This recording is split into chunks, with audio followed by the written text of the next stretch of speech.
الوطني المغربي. نادي مفضل.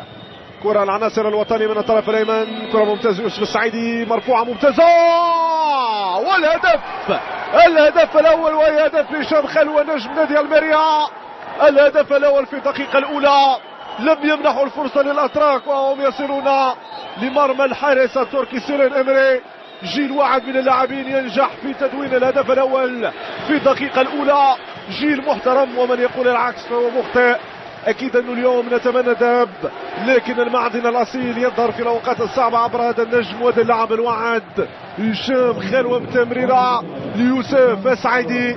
هدف اول في المواجهه، وهذا ادم النفاتي ومن مرر، واللاعب هشام الخلوة في المكان والزمان المناسبين يسجل هدفا، واي هدف في مرمى المنتخب التركي في الدقيقه الاولى من المواجهه. لا شيء قد حسم بعد، رغم الهدف في الدقيقة الأولى. لازم أنه يستمر المنتخب الوطني المغربي في ضغطه على المنتخب التركي لفئة أقل من 19 سنة. هو المنتخب التركي سجلت هدف أمام المنتخب التونسي من كرة ثابتة سيلعبها في القائم الأول. الكرة كانت صعبة، مازال الخطورة، الكرة تسدد للمنتخب التركي. أيدين أوكان، كرة صعبة، بدر الدين بن عاشور يبعد الخطورة، والهدف هدف التعادل، هدف التعادل. الكرة الثابتة تمنح حلول المنتخب التركي الذي يعادل النتيجة ويسجل هدف التعادل. خطأ كان ممكن تجاوزه من طرف العناصر الوطنية، لكن ما يهمش. هدف لهدف بعد انقضاء الربع ساعة الأولى، نتيجة هدف لهدف أمام المنتخب التركي. هدف بيرداكشي عبد الكريم لاعب نادي كونيا سبور يسجل هدف التعادل بعد مضي ربع ساعة.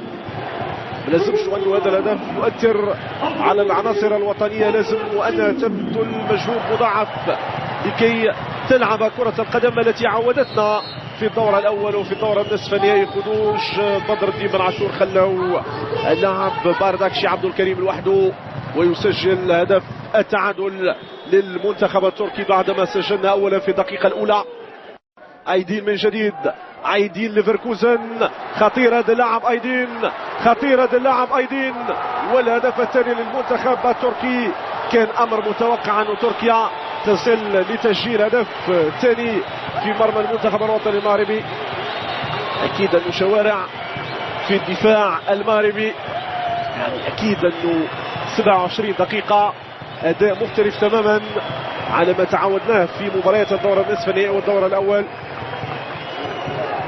منتخب تركيا يصل لتسجيل الهدف الثاني، فرحة مستحقة لدوخان كيسكين.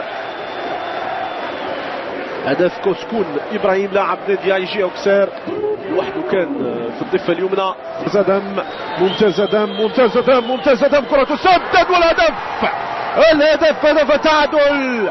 خيار فردي عبر النجم الواعد ادم النفاتي الذي يسدد الكرة في مرمى الحارس سيلين امري. هدفين لهدفين، هدفين لهدفين.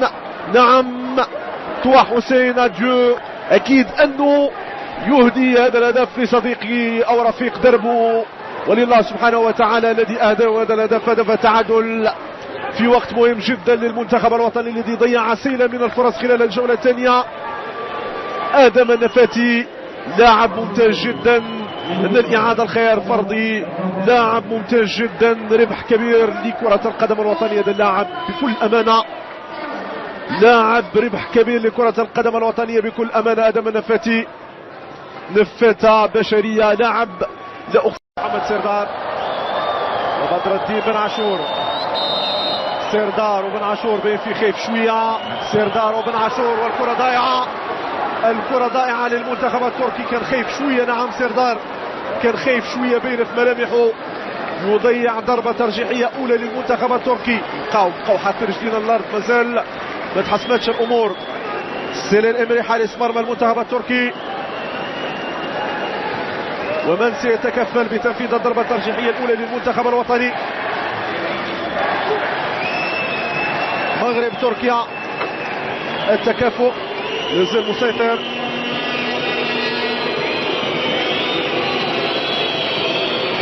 هشام الخلوة هداف المنتخب الوطني، واحد من ابرز هدافي البطولة. في تنفيذ الضربة الترجيحية ويسجلها سيقرب المسافات.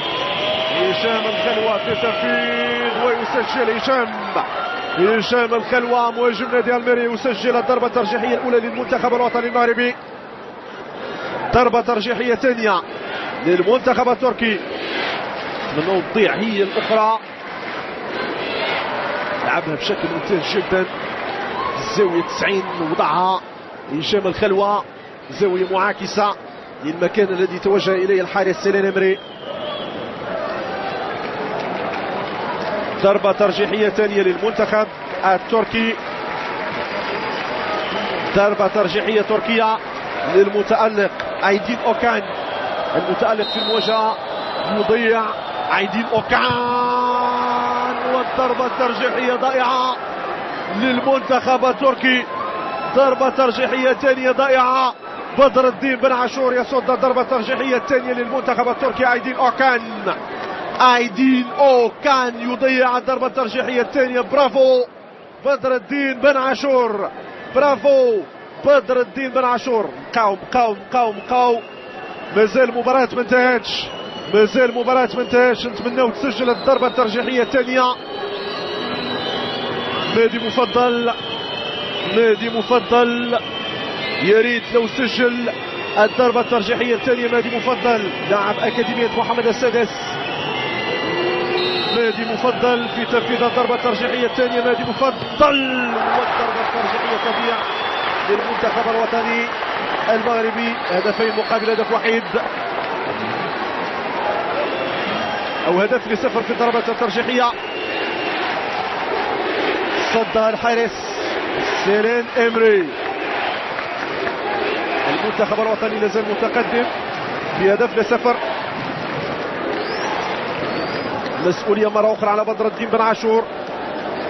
البديل دينيس حيدر يبحث عن الهدف الأول في السلسلة الأولى من الضربات الترجيحية للمنتخب التركي. دينيس حيدر، كرة تسدد، كان بالإمكان أن يصدها بدر الدين بن عاشور، بدر الدين بن عاشور. معليش، المنتخب التركي يسجل هدف التعادل.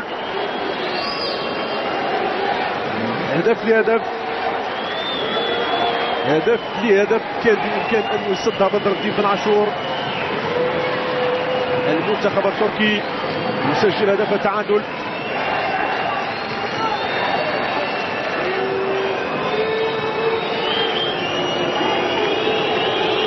ضربة ترجيحية للمنتخب الوطني.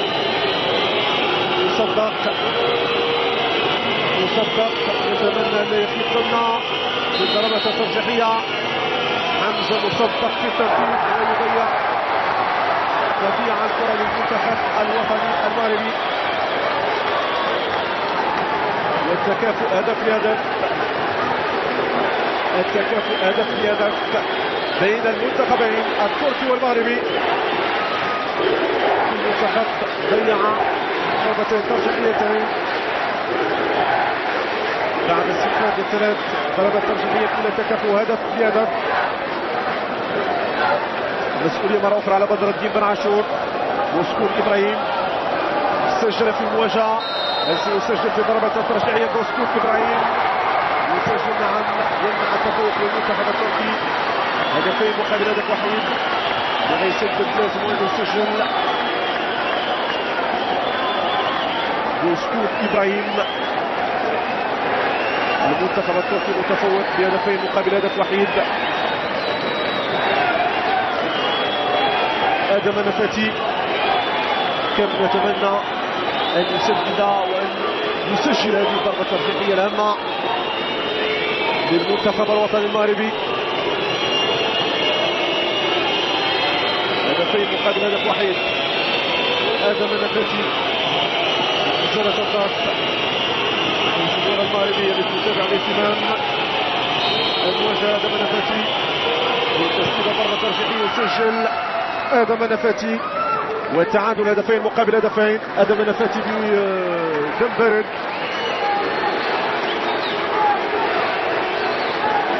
سدد الكرة بشكل ممتاز جدا آدم النفاتي بعد ما ثبت حارس المرمى بدر الدين بن عاشور. نتمنى أن يصد الضربة الترجيحية. للمنتخب التركي. ضربات الأعصاب، الضربات الترجيحية. هذا العميد نياز رجب،